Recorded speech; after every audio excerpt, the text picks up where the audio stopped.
잠언 16장 1절에서 9절 말씀을 한 목소리로 받들어 읽겠습니다. 마음의 경영은 사람에게 있어도 말의 응답은 여호와께로부터 나오느니라. 사람의 행위가 자기 보기에는 모두 깨끗하여도 여호와는 심령을 감찰하시느니라.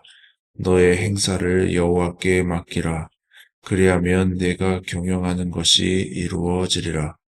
여호와께서 온갖 것을 그 쓰임에 적당하게 지으셨나니 악인도 악한 날에 적당하게 하셨느니라.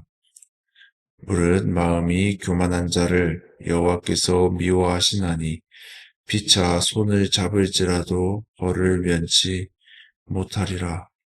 인자와 진리로 인하여 죄악이 속하게 되고 여호와를 경외함으로 말미암아 악에서 떠나게 되느니라.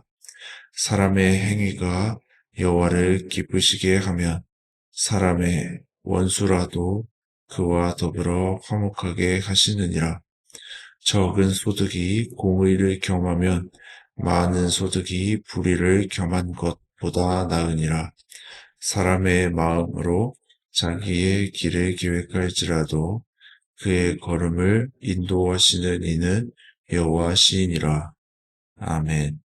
사람이 하는 일이 자기 뜻대로만 된다면 얼마나 좋겠습니까마는 그렇지가 않습니다. 코로나19 바이러스가 창궐하게 되면서 교회에서는 이 상당한 차질을 겪어야 했습니다. 하지만 그것이 오히려 사람들에게는 좋게 작용한 모양입니다.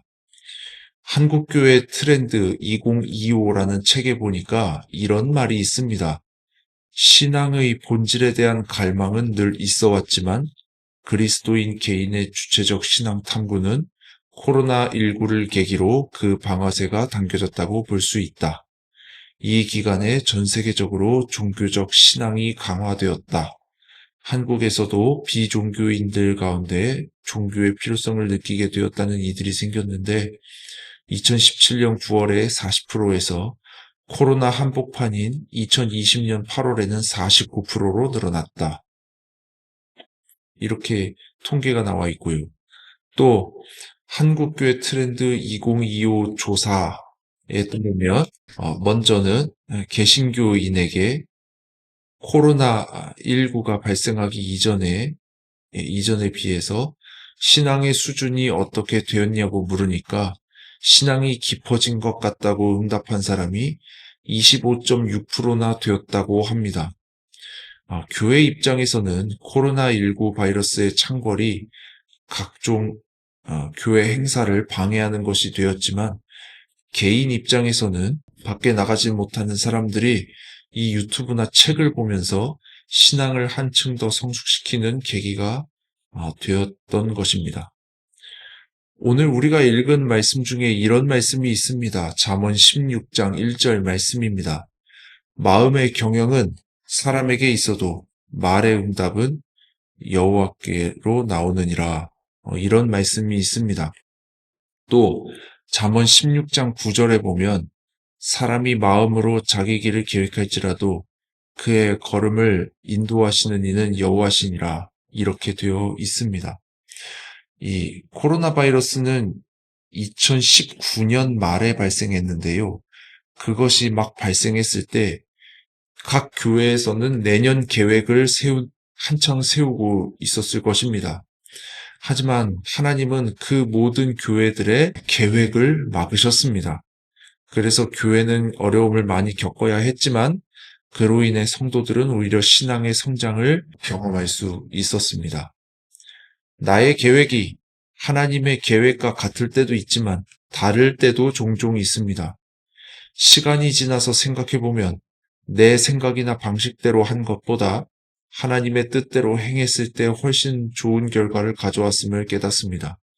그러므로 우리는 우리 삶 가운데 마주하는 문제를 하나님께 맡겨야 합니다. 그러기 위해서 먼저 해야 하는 일은 내 생각과 계획을 내려놓는 일입니다.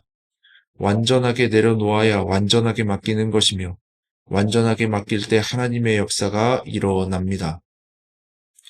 제가 교회에서 사역을 해보니까 교회에서는 두 가지를 잘해야겠더라고요.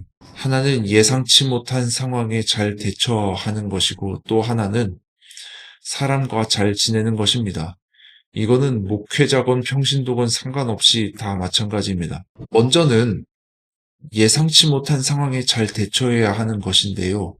사역을 하다 보면 예상치 못한 상황이 많이 발생합니다. 그럴 때 좌절하거나 짜증만 내고 있으면 아무것도 못합니다. 그저 하나님의 뜻이겠거니, 내 뜻대로 잘 안 되면 하나님의 뜻이 아니었겠거니 하면서 주어진 상황에 잘 대처해야지 짜증만 내고 있으면 그 교회가 온전하지 못합니다. 이건 목회자건 성도건 마찬가지입니다. 우리는 예수님께서 십자가를 지기 전에 겟세마네 동산에서 기도하신 것을 기억합니다. 이렇게 기도하셨지요. 마태복음 26장 39절 말씀입니다. 조금 나아가사 얼굴을 땅에 대시고 엎드려 기도하여 이르시되 내 아버지여 만일 할만하시거든 이 잔을 내게서 지나가게 하옵소서. 그러나 나의 원대로 마시옵고 아버지의 원대로 하옵소서. 하나님의 뜻을 추구하는 방식은 먼저 내 뜻을 버리는 것입니다. 그것이 하나님의 뜻을 따르는 선행 조건입니다. 또 교회 생활을 잘 하기 위해서는 모든 사람과 잘 지내야 합니다. 오늘 우리가 읽은 말씀 잠언 16장 7절 말씀입니다.